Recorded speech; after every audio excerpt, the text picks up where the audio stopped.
Bab 104, berbagai orang hebat. Beberapa menit kemudian, sekelompok polisi menerobos masuk.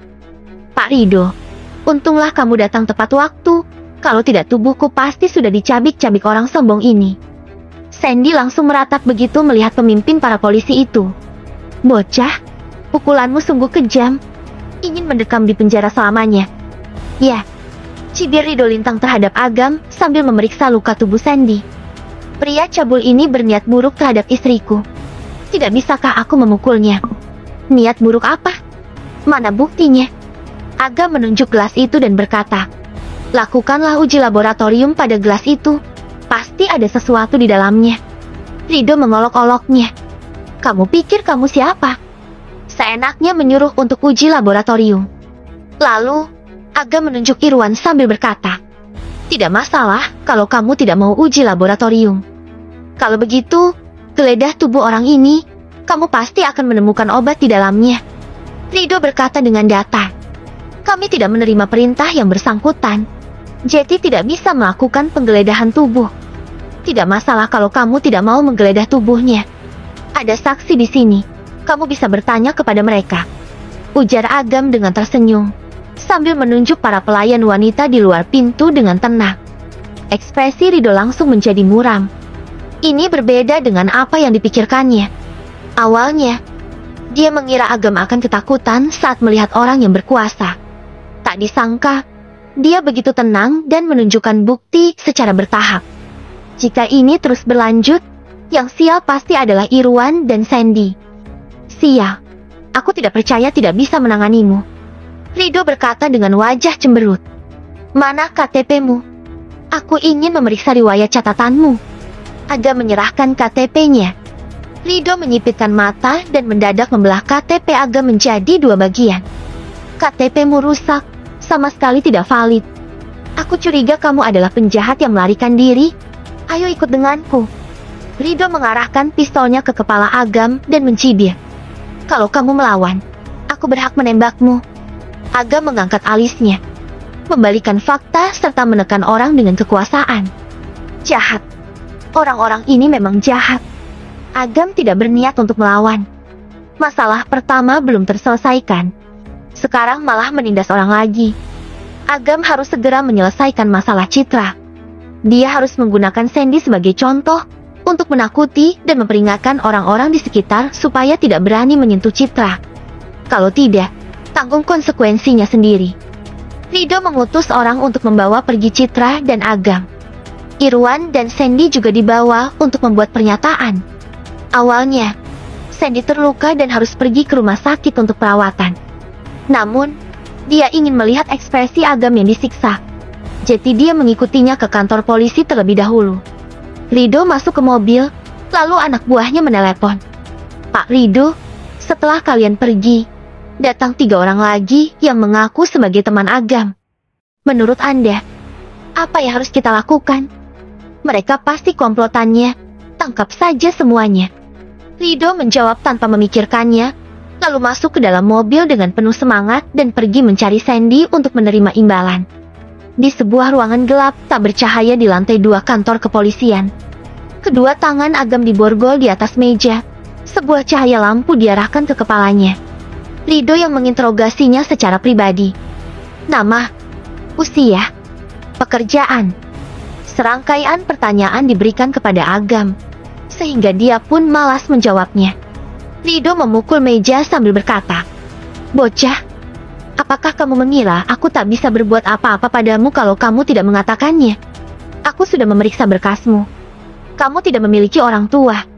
Hanya memiliki seorang kakak yang lebih tua 4 tahun darimu. Setahun yang lalu, kakakmu sakit parah, lalu kamu menikah dengan Citra Pambudi dan menjadi menantu keluarga Pambudi. Selama periode itu, kamu dipermalukan dan ditekan berkali-kali. Barangkali hatimu telah terdistorsi, sehingga kamu dipenuhi dendam dan kebencian terhadap segala hal. Oleh karena ketidakmampuan dan keterpurukanmu, kamu melampiaskan semua kemarahanmu pada Sandy Lintang, korban dari kasus ini, yang juga merupakan mitra kerja Bu Citra. Kamu bermaksud menggunakan kesempatan ini untuk memeras uang. Semua bukti sudah lengkap. Jetty jangan menyangkalnya. Buktinya lengkap. Sudut bibir Agam terangkat dan tersenyum mengejek, lalu duduk tegak sambil berkata, "Berapa berat Sandy?" "Setidaknya ada 100 kilogram, kan? Bagaimana aku bisa menendang seseorang dengan berat 100 kilogram menjadi setengah cacat? Apakah ini masuk akal?" "Ini tidak masuk akal. Kalau kamu bisa melakukannya, aku akan mengaku bersalah. Bagaimana mungkin aku mengetahui caramu menendang seseorang yang beratnya 100 kilogram sampai melayang?" Rido mengomel dalam. Namun, terlepas dari apakah Agam ada memukul orang, Rido telah menerima keuntungan dari Sandy. Oleh karena itu, Agam dianggap telah memukul orang dan dinyatakan bersalah. "Pak Rido, kami punya berita terbaru. Seorang pria bernama Ivan, yang pernah memiliki konflik dengan Agam, menghilang tanpa sebab. Selain itu, Agam bekerja di Balai Pengobatan Lentera dan pernah menyelamatkan nyawa seorang pasien yang kecelakaan tanpa izin. Perlu dicatat bahwa dia tidak memiliki lisensi medis. Pembunuhan? Melakukan pengobatan tanpa lisensi?" Mata Rido seketika berbina, lalu menepuk meja dan berkata, "Tak disangka, aku mendapat informasi yang sangat penting. Bocah, sebaiknya kamu jujur dan mengakui semua kejahatan yang pernah kamu lakukan." Agam mencibir dan tidak mengucapkan sepatah kata pun. "Tidak mau? Baiklah, aku akan menantikan reaksimu setelah ketiga temanmu mengungkapkannya." Rido meletakkan kakinya di atas meja dengan bangga. "Tadinya, aku berpikir akan disalahkan karena telah menangkap orang tanpa izin. Alih-alih disalahkan, sekarang tampaknya aku telah memberikan kontribusi besar. Tampaknya, ada harapan untuk dipromosikan." Agam bertanya dengan kaget. "Kamu juga menangkap ketiga orang itu? Sudah takut? Habislah kamu. Beraninya kamu mengancamku. Sekarang tuduhan kamu bertambah lagi, yaitu mengancam polisi. Kamu tunggu dihukum saja." Usai berkata, seseorang mengetuk pintu di luar. Seorang polisi menerjang masuk dan berkata, "Pak Rido, ada kabar bahwa Wahyu Pradana datang menjemput orang." Rido tercengang, seketika bangkit berdiri. "Wahyu Pradana dari Forum Niaga 5 Danau?" "Iya, dia ingin bertemu denganmu." Ekspresi Rido berubah serius. Dia pernah mendengar tentang ketenaran Wahyu Pradana. Jika ini terjadi sebelumnya, dia pasti akan memberi muka. Tapi, dia telah menerima uang dari Sandy. Jika dia tidak menyelesaikan masalah ini dengan baik, maka Sandy akan melaporkannya. Pada saat itu, tamatlah riwayatnya. Rido duduk perlahan dan melambaikan tangannya sambil berkata, "Tahan dulu. Tunggu hasil interogasiku keluar. Sampai saat itu, aku tidak percaya dia akan menyulikanku." Dia kelihatan tenang, tapi dahinya telah dipenuhi keringat dingin. Dia sudah berada di pinggir jurang. Bagaimanapun dia tidak bisa melepaskan Agam begitu saja. Agam berkata sambil tersenyum. "Tak disangka, Pak Rido sungguh tegas dan berani. Bahkan tidak takut dengan Wahyu Pradana. Jangan bicara omong kosong." Rido berkata dengan marah. "Aku jelas mengetahui siapa Wahyu Pradana. Kamu berhubungan dengannya, hubungan kalian pasti juga tidak bersih. Aku memang tidak bisa mengapakan dia, tapi bisa mengapakanmu yang sebagai pesuruhnya. Kalau kamu masih tidak mau mengaku, maka aku akan memakai kekerasan." Rido hendak mengeluarkan tongkat setrum, tapi seorang bawahan yang lain menerjang masuk, berkata, "Pak Rido, hasil interogasi ketiga orang itu sudah keluar. Biasa saja, untuk apa panik seperti ini? Ayo katakan." Rido melirik Agam dengan tatapan mengejek, seolah-olah sedang mengatakan, "Bocah, sekarang kamu pasti menyesal, kan? Jatuh ke tanganku, bersiap-siaplah untuk mati." Bawahannya menelan ludah dan berkata dengan suara gemetar. Salah satunya bernama Harsa Baskara, yang merupakan mantan kepala keluarga Baskara di kota Primadona, biasanya dipanggil Pak Harsa. Dialah yang mempromosikan kepala polisi lama. Yang satunya bernama Norman Harris, merupakan kepala keluarga Harris yang sekarang ini, serta memiliki julukan penguasa properti. Tanah bangunan pengadilan ini disewa dari mereka. Yang satunya lagi bernama Jamal Sandoro. Dia adalah penerus dari grup investasi abadi. Beberapa waktu lalu, dia makan malam dengan pemimpin dari wilayah timur. Saat itu, kepala polisi lama juga menarikmu pergi ke sana untuk menjadi satpam sementara. Seiring dengan laporan dari bawahannya, senyuman di wajah Rido pun membeku. Wakil yang di samping tidak duduk dengan stabil, sehingga terpeleset ke bawah meja. Hati Rido bergetar hebat. Dia mencengkeram bahu bawahannya dan berteriak. Kamu mengatakan padaku bahwa seorang menantu yang tinggal di rumah mertua mengenal 3 tokoh hebat ini. Apakah kamu menganggapku idiot? Bawahannya bahkan tidak berani mengangkat kepala, lalu berkata dengan suara gemetar.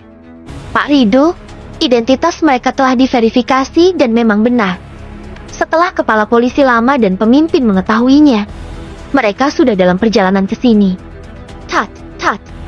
Ponsel dalam saku Rido berdering. Panggilan dari kepala polisi lama. Pada saat ini, Rido merasa langit sedang berputar. Dia pun terduduk di kursi, ekspresinya putus asa, lalu bergumam. Tidak mungkin. Bagaimana mungkin seorang pecundang memiliki koneksi dengan orang-orang hebat ini?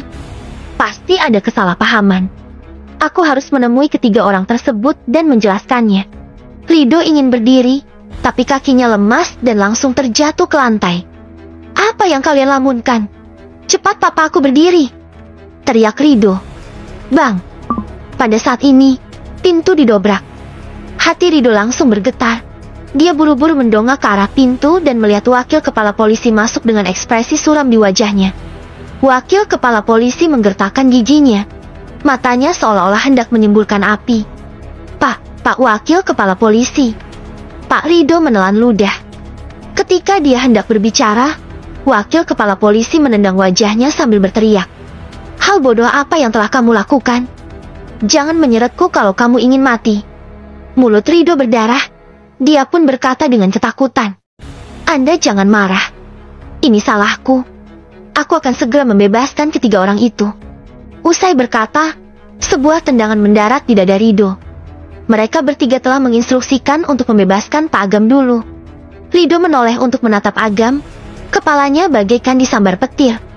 Jika dia mengenal ketiga orang itu, mungkinkah identitas orang ini lebih tinggi dari ketiganya? Bab 105. Mengungkapkan isi hati. Wakil kepala polisi membuka borgo di tangan Agam dan berkata dengan hormat. Pak Agam, maaf telah membuat Anda menderita. Aku akan menyiapkan mobil untuk mengantar Anda pulang. Agam menyindir. KTP-ku telah hilang. Aku tidak akan tertangkap sebagai tersangka ketika keluar. Kan? Begitu mendengarnya, wakil kepala polisi berbalik dan menendang kembali Rido yang baru saja berdiri sampai terjatuh ke lantai. Berkata, Rido, nyalimu semakin besar ya. Berani-beraninya kamu membalikan fakta, menghukum dengan sembarangan. Kalau kamu tetap menjabat, entah berapa banyak warga lagi yang akan dirugikan olehmu. Keluar. Mulai sekarang, kamu dipecat. Telinga Rido berdengung. Dia mendengar napas dan detak jantungnya yang cepat. Suara tersebut bagaikan melodi kematian yang mendorongnya selangkah demi selangkah ke jurang. Tak lama kemudian, kepala polisi pun tiba. Begitu juga dengan pemimpin. Rido benar-benar putus asa. Ketika Agam pergi, dia duduk di lantai sambil menyeringai. Dia mungkin tidak tahan dengan pukulan besar ini, sehingga menjadi gila. Agam tidak mencampuri masalah hukuman terhadap Rido. Rido pasti tidak akan berakhir dengan baik, karena telah menerima uang gelap dan melakukan kejahatan. Agam keluar dari kantor polisi.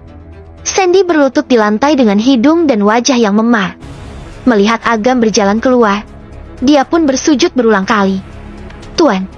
Tuanku, aku yang tidak tahu diri. Tidak, aku yang buta karena tidak mengenali status Anda yang sebenarnya.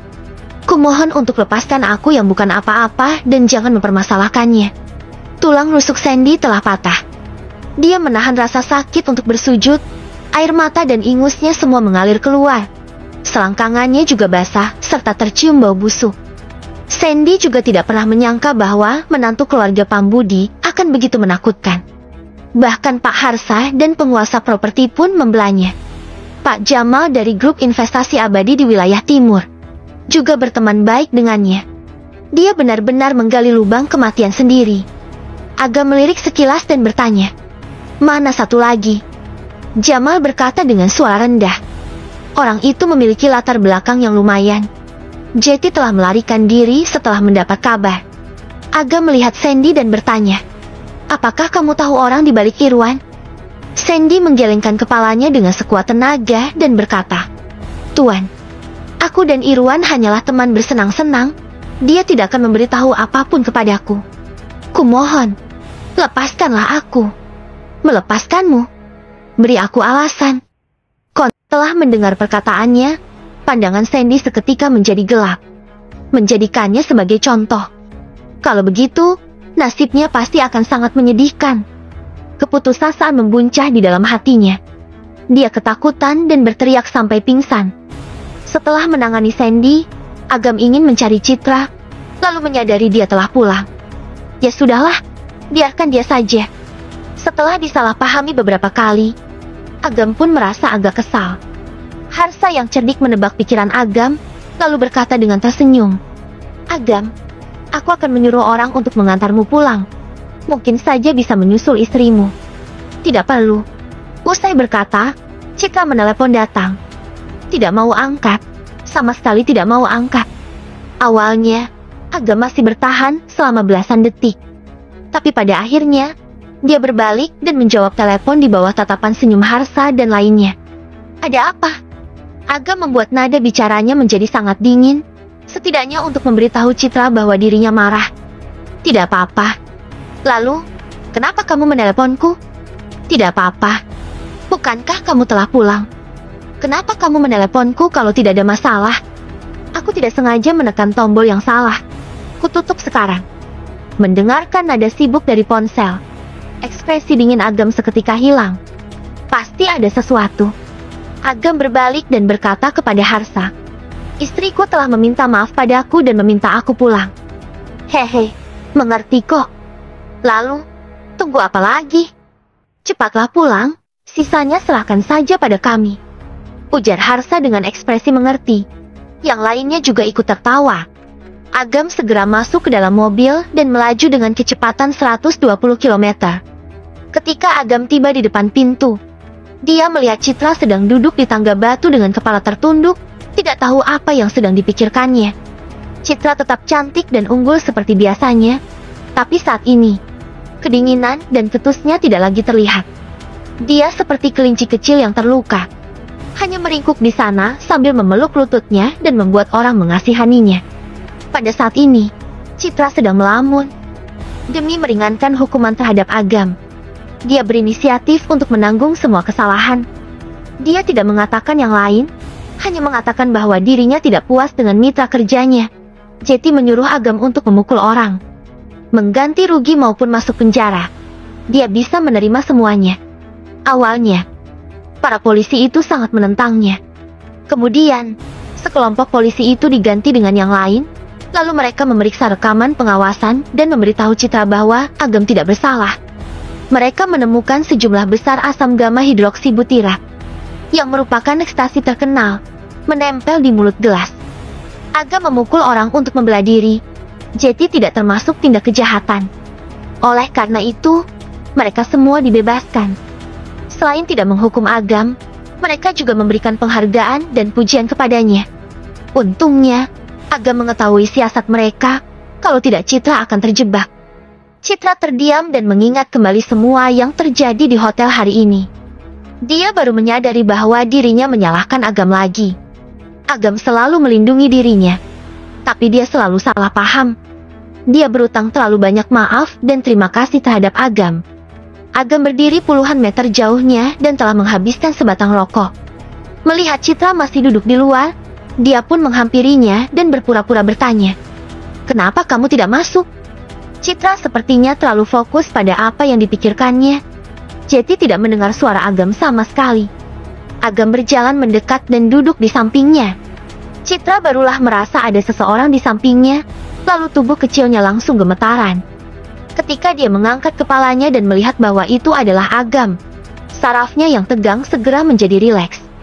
Dia pun bertanya dengan linglung, "Kenapa kamu datang?" "Tidak ada tempat tinggal, makanya aku pulang." Agam menoleh dan melihat villa yang gelap sambil berkata, "Kenapa kamu tidak masuk? Tidak ada orang di rumah? Tidak bawa kunci?" "Ya." Citra menggigit bibirnya dengan pelan dan berkata, Biasanya orang tuaku ada di rumah, ataupun kamu juga di rumah. Agam merasakan perasaan yang tak bisa dijelaskan dalam hatinya dan berkata, benar juga. Setahun ini, selain merawat kakakku, aku juga membereskan rumahmu. Kamu adalah orang sibuk, tentu saja tidak perlu khawatir hal ini.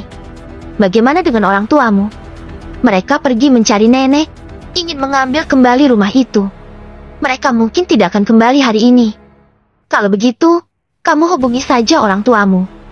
Kalau mereka tidak kembali, bukankah kamu harus menunggu di luar semalaman? Citra menundukkan kepalanya, melihat lantai di bawahnya tanpa berbicara. Agam barulah menyadari kalau dirinya sedang berbicara omong kosong. Seorang wanita pecinta harta yang manja dan tidak mau tahu, pasti tidak akan peduli dengan masalah ini.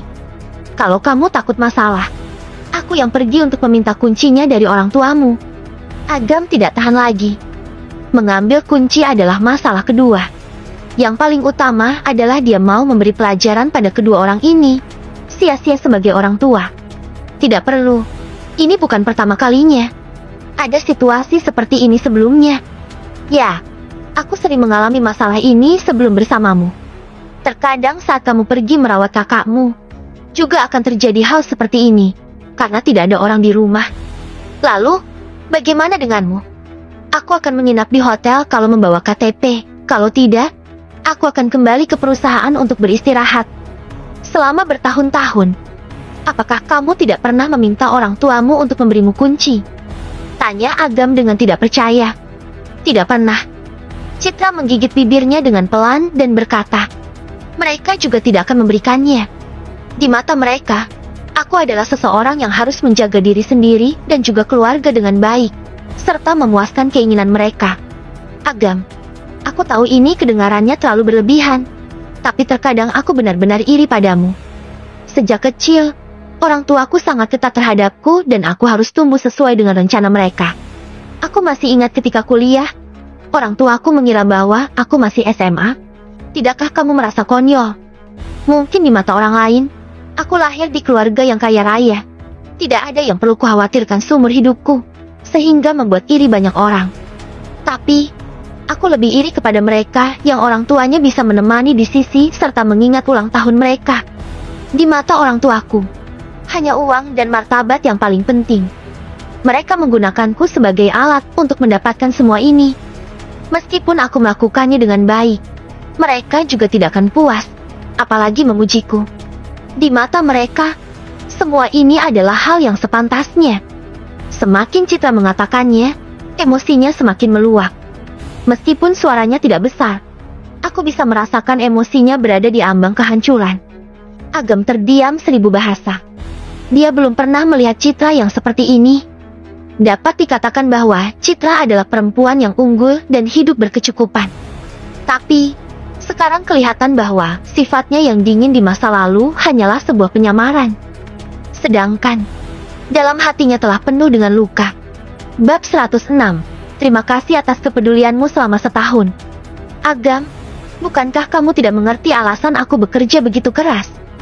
Citra mengangkat kepalanya, menatap Agam dengan tersenyum. Air matanya malah mengalir terus, lalu berkata, sebenarnya, aku juga ingin istirahat. Aku juga ingin menikmati hidup, tapi aku tidak berdaya. Sungguh tidak berdaya. Sejak kakek meninggal dunia, nenek mengambil alih kekuasaan dan terlalu memanjakan Paman Jaya. Paman Jaya menggunakan waktu.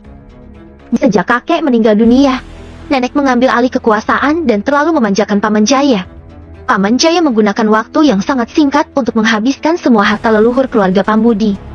Demi mengelakkan tanggung jawab, dia melemparkan semua kerugian kepada kedua orang tuaku. Lalu, dia mengandalkan beberapa makalahnya untuk menjadi profesor dan guru di sebuah sekolah. Orang tuaku tidak tahu berbisnis, jadi mereka menyerahkan kekacauan itu padaku. Mereka adalah orang tuaku, kalau aku menolak, mereka yang akan menanggung semua utang dan akan dipukuli sampai mati. Aku tidak punya pilihan selain lembur dan bekerja keras. Untuk meningkatkan efisiensi, aku bahkan menolak reputasi dan kehidupan serta beberapa hubungan. Setelah berhenti sebentar, Citra menatap Agam sambil berkata, sebenarnya, aku pernah memiliki perasaan terhadap seseorang. Tapi karena beberapa alasan, aku memutuskan kontak dengannya. Agam menganggukkan kepala.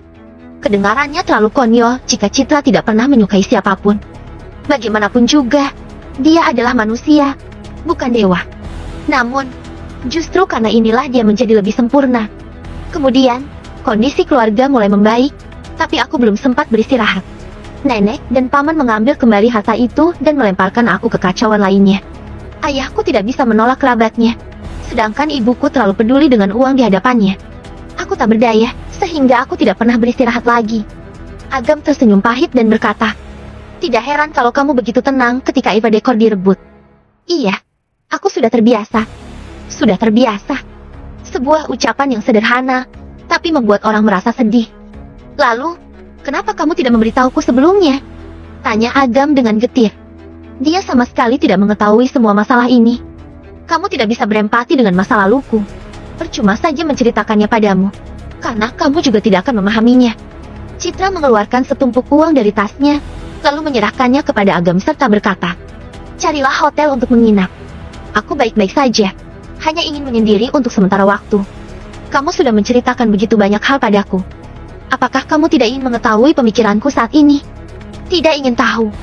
Tapi, aku ingin mengetahui alasan kamu meneleponku." Citra terdiam selama beberapa detik dan berkata, "Aku tidak tahu. Hanya ingin mencari seseorang untuk mengobrol dan sepertinya hanya nomor kamu yang ada di ponselku." Agam berkata dengan bangga, "Benar. Kalau kamu ada masalah, telepon saja aku. Tapi, aku menyesalinya setelah meneleponmu." "Kenapa? Aku tidak cukup gagah saat muncul, sehingga tidak menaklukkanmu. Karena kamu sangat menyebalkan." Citra memelototi Agam, lalu berkata dengan suara rendah, "Masih ada 3 hari lagi." "Ya, masih ada 3 hari lagi. Lalu kontrak pernikahan kita akan berakhir." Agam menghela napas dan bertanya dengan suara rendah, "Bagaimana kalau tidak perlu cerai?" Tubuh kecil Citra agak bergetar. Matanya yang indah mengedipkan cahaya kilau di tengah malam. Dia berdiri tanpa bersuara. Agam juga ikut berdiri. Angin malam bertiup dan terasa agak dingin. Agam berdiri di posisi angin, lalu Citra tiba-tiba memeluknya dan bersandar dalam pelukannya. Agam mendengar suara isakannya. Tak berapa lama, Citra menghela napas dan berkata dengan suara rendah, "Maaf. Terima kasih atas kepedulianmu selama setahun ini." Tanpa menunggu Agam berbicara, Citra pun keluar dari pelukannya. Agam tiba-tiba merasa ada sesuatu yang hilang. Seolah-olah ada sesuatu yang terkuras dari lubuk hatinya. Apakah ini sebuah penolakan? Keduanya mencari hotel dan memesan kamar standar untuk menginap. Malam yang sunyi.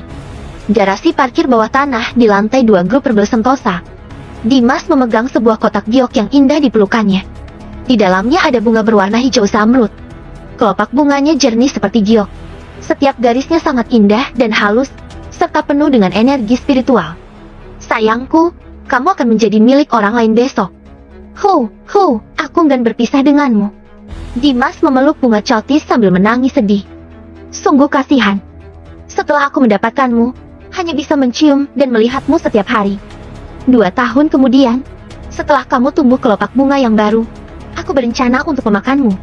Tapi, kamu segera menjadi milik orang lain." Semakin Dimas memikirkannya, dia semakin sakit hati. Dirinya saja sangat hemat dalam menggunakannya, tapi malah menguntungkan orang lain pada akhirnya.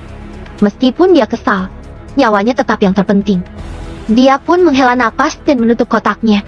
"Hehe, kamu sungguh menyedihkan." Seorang pria berjalan keluar dari kegelapan. "Sialan, kamu menakutiku. Siapa kamu? Beraninya berbicara omong kosong di hadapanku? Percaya tidak kalau aku akan mencari seseorang untuk membunuhmu?" Dimas sejak awal sangat kesal. Emosinya bagaikan petasan yang akan meledak ketika disentuh. "Meskipun membunuhku, bunga cotis di tanganmu juga harus diberikan pada orang lain.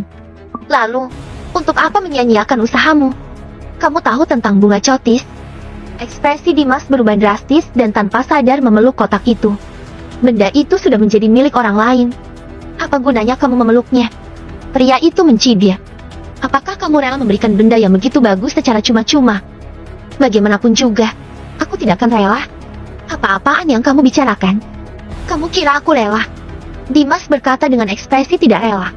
"Aku pasti tidak akan mengambil jalan ini kalau memiliki cara lain." "Kenapa? Putus asa?" Pria itu mencibir. "Ketika kamu memonopoli bunga cotis itu, nyalimu tidak sekecil ini.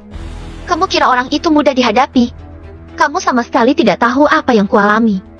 Harsa Bastara, Norman Harisi penguasa properti, dan juga Pak Jamal dari grup investasi abadi. Semuanya mendengarkan perintahnya. Yang paling mengesalkan, bahkan Joshua Arwan, pemimpin badan pengawas obat, juga mendengarkannya. Aku yang ditekan mati-matian berani tidak menyetujuinya. Hehe, kenapa memangnya dengan Harsa Bastara, Norman Haris, Jamal Sandoro, serta Joshua Arwan? Asalkan kamu bekerja untukku, aku akan menjamin keselamatanmu. Hati Dimas bergetar. Bertanya dengan suara pelan. Siapa kamu? Keluarga Effendi.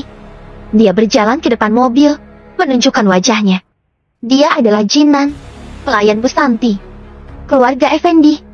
Dimas tercengang, membuka mulutnya lebar-lebar dan berkata, keluarga Effendi dari 4 keluarga bergengsi di wilayah timur.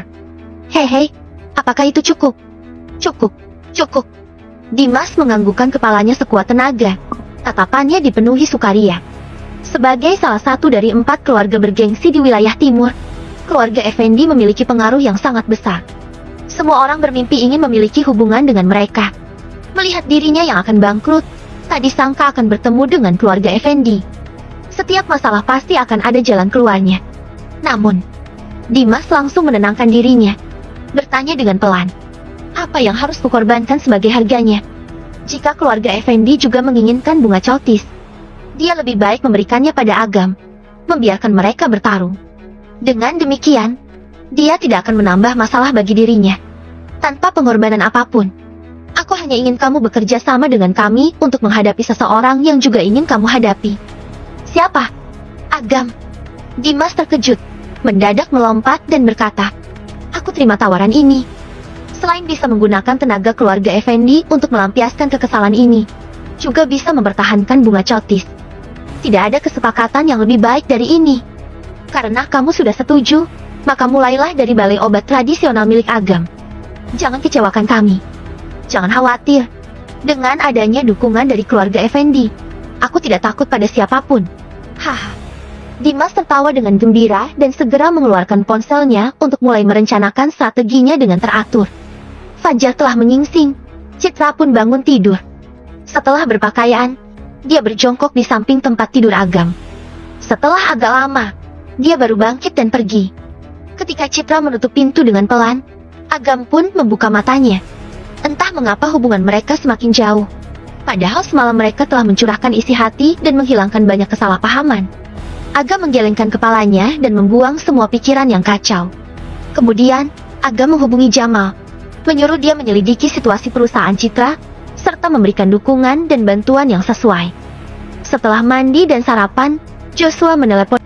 Walaupun dia baik-baik saja, tapi istrinya pingsan. Agam bergegas pergi ke sana, membersihkan energi jahat dalam tubuh istri Joshua. Lalu, dia mengatur pola feng shui yang sederhana dan membersihkan sisa energi jahat dalam rumah.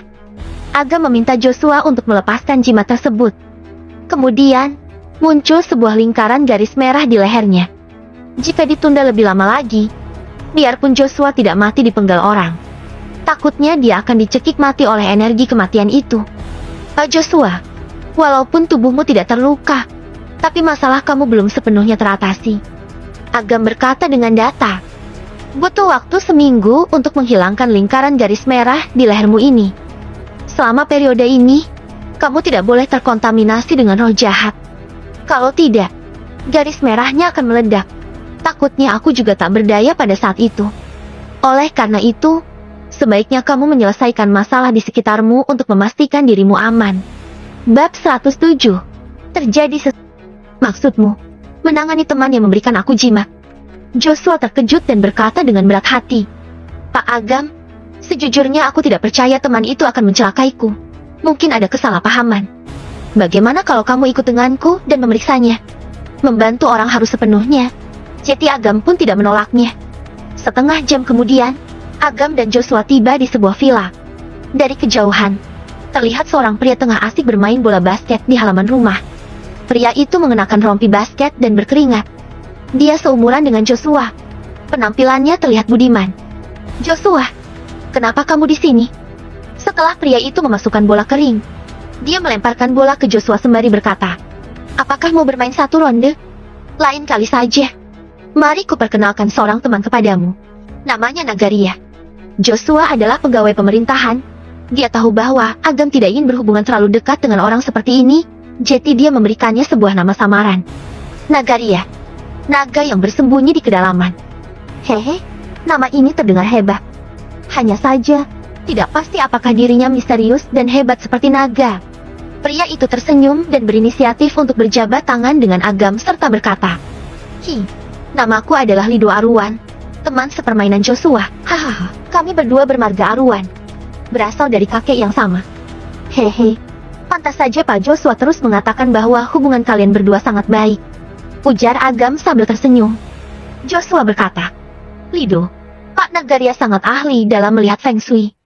Keberuntunganmu sangat buruk akhir-akhir ini, jadi aku memintanya untuk datang dan melihat Feng Shui. Hei, kamu percaya dengan hal beginian? Pak Lido, kamu tidak percaya? Lalu, mengapa kamu memberikan Pak Joshua sebuah jimat? Ujar Agam dengan penuh arti. Oh, jimat itu diberikan oleh seorang teman kepadaku. Jadi aku memberikannya kepada Joshua. Kenapa? Apa yang terjadi? Tidak ada. Agam tersenyum dan bertanya, apakah aku boleh melihat ke dalam rumahmu? Haha, kamu adalah teman Joshua, juga temanku. Silakan masuk. Agam menganggukkan kepala, lalu memasuki villa. Setelah belasan menit berlalu, Agam pun keluar. Pak Lido, ada terlalu banyak cermin di ruang tamu. 2 saja sudah cukup. Kalau tidak, itu akan memengaruhi keberuntunganmu dalam jangka panjang. Semua cermin itu milik istriku. Dia terlalu suka bersolek, jadi menaruh cermin di mana-mana. Oke, aku akan berdiskusi dengan istriku nanti dan membuang semua cermin itu. Agam tersenyum dan pergi bersama Joshua. Melihat keduanya pergi, senyuman di wajahnya berubah menyeramkan. Lido mengeluarkan ponsel, berkata, Tuan Chandra, sepertinya aku telah menjadi sasaran. Siapa orangnya? Seorang pria bernama Nagaria. Nagaria. Julian Chandra tercengang. Dia belum pernah mendengar nama ini dalam komunitasnya. Apakah dia menemukan sesuatu? Tidak ada. Dia hanya mengelilingi rumah, mengatakan bahwa cermin dalam rumah terlalu banyak dan memengaruhi keberuntungan. Kalau begitu, tidak masalah. Dia mungkin hanya untuk menipu uang. Kurasa begitu, tapi jimat di leher Joshua tidak ada lagi. Apakah itu akan memengaruhi rencana? Jangan khawatir, aku akan memberimu jimat lagi. Asalkan jimat itu ditempelkan pada tubuhnya, maka kamu bisa membangkitkan kembali energi kematian. Aku sibuk dengan hal lain di sini. Kamu sendiri yang datang kemari. Baik, Pak Joshua. Apakah ada kontradiksi antara kamu dan teman sepermainanmu? Tidak ada. Kami telah berteman selama bertahun-tahun. Hubungan kami selalu harmonis. Tidak ada sama sekali. Ini, kalau dikatakan ada, juga hanya perbedaan pendapat dalam pekerjaan. Selebihnya tidak ada lagi. Joshua berkata dengan tersenyum. Sesekali bertengkar dengannya juga normal. Aku dan istriku juga sering bertengkar kok. Joshua bertanya dengan suara rendah. Pak Agam, teman sepermainanku itu harusnya tidak ada masalah, kan? Kelihatannya tidak ada masalah. Tapi tidak ada yang tahu jelas hati manusia. Sebaiknya kamu berhati-hati. Setidaknya, kamu jangan bertemu dengannya sendirian selama seminggu. Agam merasakan energi jahat di dalam villa. Sayangnya, jumlahnya terlalu sedikit sehingga tidak bisa dijadikan bukti. Namun, sulit bagi orang biasa untuk terkontaminasi dengan energi jahat. Oleh karena itu, pasti ada masalah dengan Lido Aruan ini. Joshua menghela napas lega, mengabaikan peringatan Agam. Pada saat ini, ponsel Agam berdering.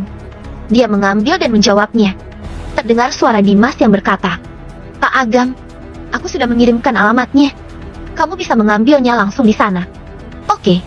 Agam menerima alamatnya, lalu menyuruh Joshua mengantarnya ke sana. Setibanya di sana, ada sebuah mobil. Setelah membuka bagasi mobil, ekspresi Agam menjadi muram. Yang di dalamnya bukanlah bunga cotis, melainkan foto hitam putih Agam. Ada beberapa bunga dari kertas yang tergantung di sampingnya. Joshua sangat marah dan berkata, Dimas ini telah gila. Dia ingin mati ya? Dimas menelepon dan mencibir. Pak Agam, aku menyuruh seseorang untuk membuatnya dalam semalam. Apakah kamu puas dengan hasilnya? Hahaha. Agam berkata tanpa ekspresi. Kamu cari mati? Kamu masih ingin mengancamku? Lebih baik selesaikan masalahmu dulu. Joshua berkata. Pak Agam, Aku akan segera mencari seseorang untuk mengadakan rapat singkat dan menyelidiki Dimas. Pada saat ini, ponsel berdering lagi. Yang menelepon adalah Bismahar tadi. Dia berkata, "Pak Agam, gawat, ditemukan obat palsu di Balai Pengobatan Lentera. Jadi ada yang datang membuat masalah." Ketika Agam membawa Joshua ke Balai Pengobatan Lentera, ada 8 mobil penegak hukum yang berhenti di depan pintu. Selain badan pengawas obat, juga ada yang dari pengadilan. Sekelompok warga mengepung di pintu, menarik sebuah spanduk putih dengan tulisan hitam yang bertuliskan Balai Pengobatan Lentera membunuh tanpa pandang bulu, penipu menjual obat palsu untuk mencelakai orang. Beri kami keadilan. Penipu Balai Pengobatan Lentera membunuh ibuku. Beri aku keadilan. Balai Pengobatan Lentera menjual obat palsu. Semua keluarganya harus mati. Beri aku keadilan. Bunuh penjual obat palsu. Sekelompok orang berteriak bersamaan. Ada yang memakai baju berkabung dan berlutut di lantai sambil menangis dengan terseduh-seduh. Kemudian, sekelompok yang lain datang membawa tandu, diikuti karangan bunga di belakangnya. Mereka menangis sambil berteriak. Balai Pengobatan Lentera mencelakai orang, harus ganti rugi. Ganti rugi. Ganti rugi. Dasar penjual obat palsu yang tak bermoral, kalian harus membayar nyawa ibuku. Liana berdiri di aula utama, mondar-mandir dengan cemas. Tidak, aku harus keluar. Kalau tidak, situasi akan semakin buruk kalau ada yang terluka. Liana mondar-mandir dengan cemas. Tidak bisa menahan diri untuk keluar. Namun, Bisma menyuruh orang untuk menahannya. Kalau kamu keluar sekarang, mereka pasti akan menahanmu. Pada saat itu, masalah akan lebih merepotkan lagi. Liana sangat cemas, tapi tidak bisa membantahnya.